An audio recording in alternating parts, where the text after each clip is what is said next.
Retour sur le plateau de TV Finance, c'est l'heure des Market Movers. On va retrouver Daniel Cohen de Lara, fidèle au poste. Daniel, bonjour.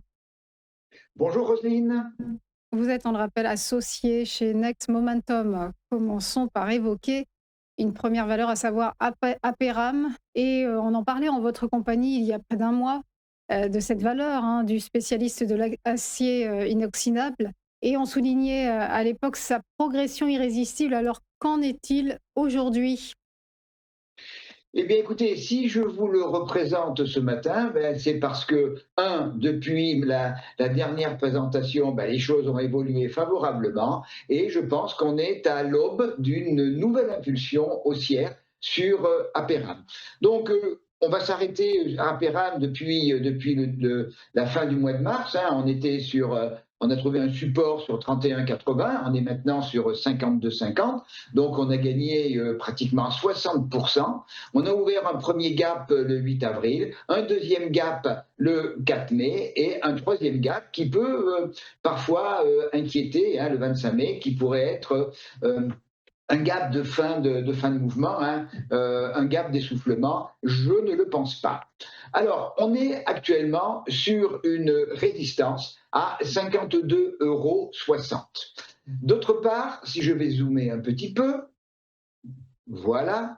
J'ai pris l'avant-dernière impulsion qui a débuté le 24 avril jusqu'en haut le 6 mai, qui a consolidé de manière extrêmement propre sur le retracement 38,2 de Fibonacci et le petit gap haussier qui avait été ouvert le 4 mai. On a rebondi sur ce retracement de Fibonacci. Donc, j'ai mis à la fois mes extensions de Fibonacci et les résistances du passé concernant Aperam. Par ailleurs, j'ai ma moyenne mobile exponentielle 13, hein, que j'aime bien parce que c'est véritablement l'indicateur lorsqu'elle fait support d'une tendance haussière tout à fait dynamique, une tendance qui a du momentum. Je vais mettre également les bandes de Bollinger qui nous montrent que après la toute petite consolidation que l'on a eue en début de semaine, eh bien, on est reparti vers le haut. La bande de Bollinger haute s'est ouverte, donc on a de la volatilité pour permettre d'aller plus haut.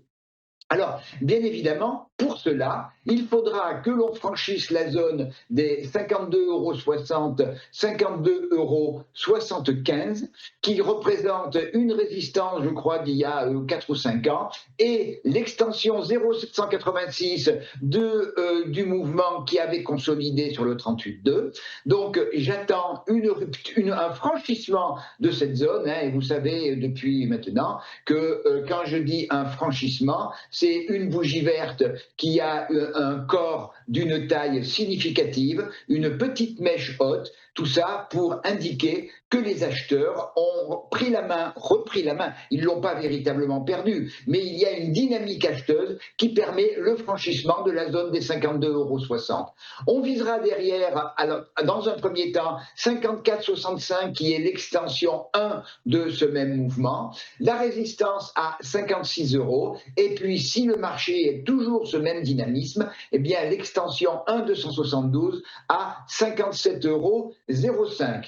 Il faudrait maintenant casser la zone des 45,20 € pour que ce mouvement haussier soit invalidé. Mais là aussi, vous l'avez compris, j'attends le franchissement des 52,60 €.